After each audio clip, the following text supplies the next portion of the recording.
Hello everyone. First of all, thank you for being here and I hope all of you enjoy watching this video. Now, me and my teammate will explain an integrated project for reaction engineering 1 and process modeling and simulation. Before we begin, let me introduce myself first.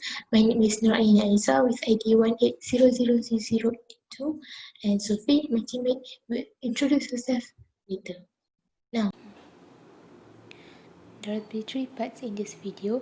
The first part is for reaction engineering, the second part is for process modeling and simulation, last but not least is the conclusion part. I'll be explaining part 1 while the rest will be explained by my teammate. In part 1 and part 2, we will be explaining introduction and problem solution for each part. Now, let me start with introduction. In this project, we will be focusing on steam methane reforming, SMR.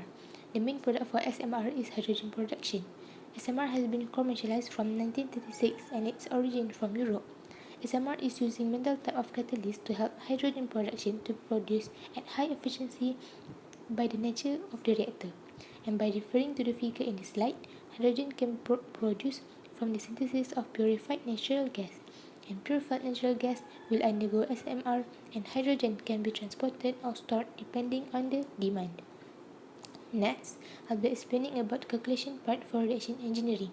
The table shown is the known variables for inlet feed of stage 2.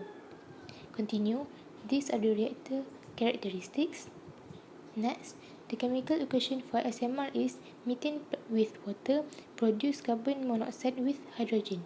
The conditions of the reactor are shown in the slide. Next, the chemical equation for WGS is carbon monoxide with water produce carbon dioxide with hydrogen, and the conditions of the reactor are shown in the slide. Last, for the overall equation, methane with water produce carbon dioxide with hydrogen, and also the conditions of the reactor as shown in the slide. Next, to calculate on how much is flow rate of each component and the total flow rate, formulas that will be used are in stoichiometric table. The table is applicable for both SMR and WGS. For yield, selectivity, and work done, the formulas are as learned before. The results are as shown. The conversion for both is 0.975.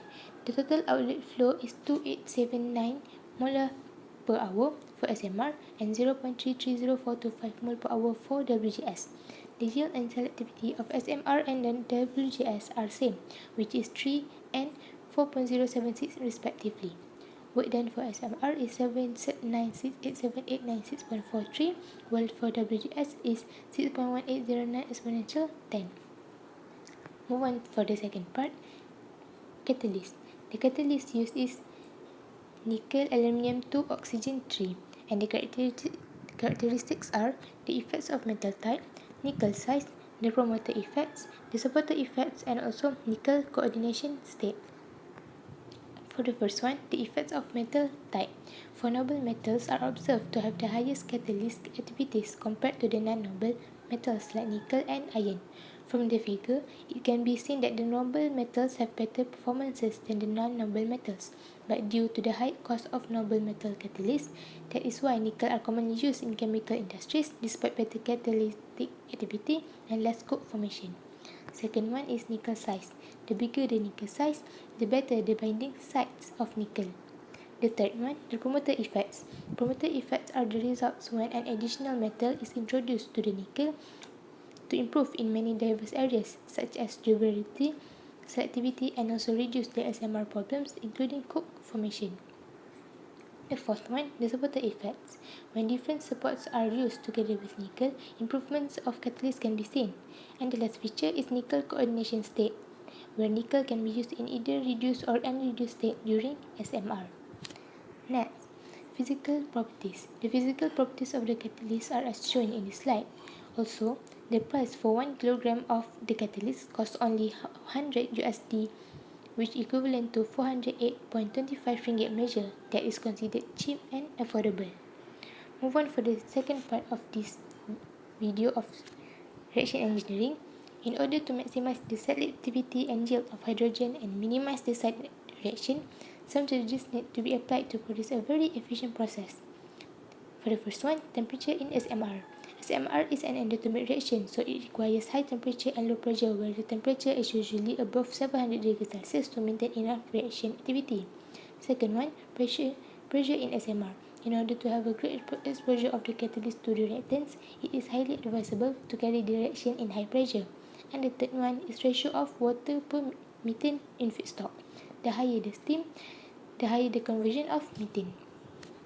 Next, the last part, as the project is an industrial scale project, not only the efficiency of the process and high yield of hydrogen that need to be considered of, but also economical factors of project evaluation and feasibility. Cost production has to be cheaper and complementary to the production, as the cost is a high value of money. As shown in the figure in this slide, we will be using life cycle costing LCC as the model in order to calculate the cost for hydrogen production. Life cycle process starts from the beginning part of the process, which is the development and manufacturing, until the end of the hydrogen production. And last but not least, here are the cost calculation for SMR and water electrolysis as comparison. The lowest production cost is centralized SMR, which is 0.9 US dollar per kilogram, while the highest cost is decentralized electrolysis, which is 4.2 US dollar per kilogram. Cost of transportation for SMR is 0.41 USD per kilogram, while the electrolysis is 0.91 US dollar per kilogram. And this means that the transportation cost of SMR and also centralized SMR is lower than transportation cost and production cost of electrolysis, which conclude that SMR is better than water electrolysis. Now I'll pass to Sufi. Hi, I am Sufi Asomaria binti Kadir with the student ID 17003541. Today I am going to present on the process modeling and simulation part. The first question is develop dynamic mathematical models for the reactor.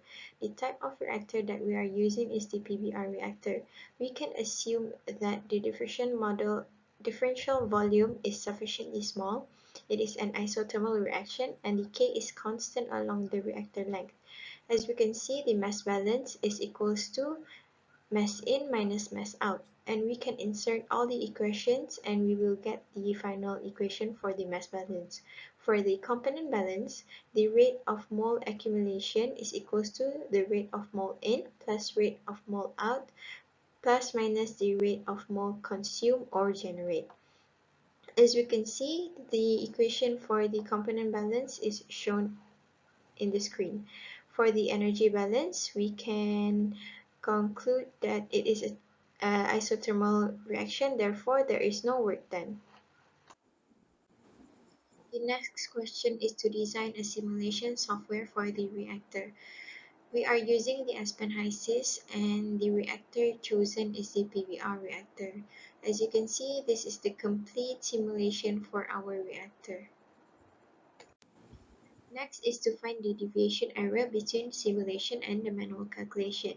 The formula for the deviation error is theoretical value minus experimental value over theoretical value times 100%. So the deviation error that we found is for the outlet flow rate, which is 31%. This is due to the type of catalyst used, where the simulation cannot specify the type of catalyst used. Other than that, it also have the difference in mathematical model. Okay, the last part of this question is to state the effect of pressure, temperature, and flow rate on the reactor performance.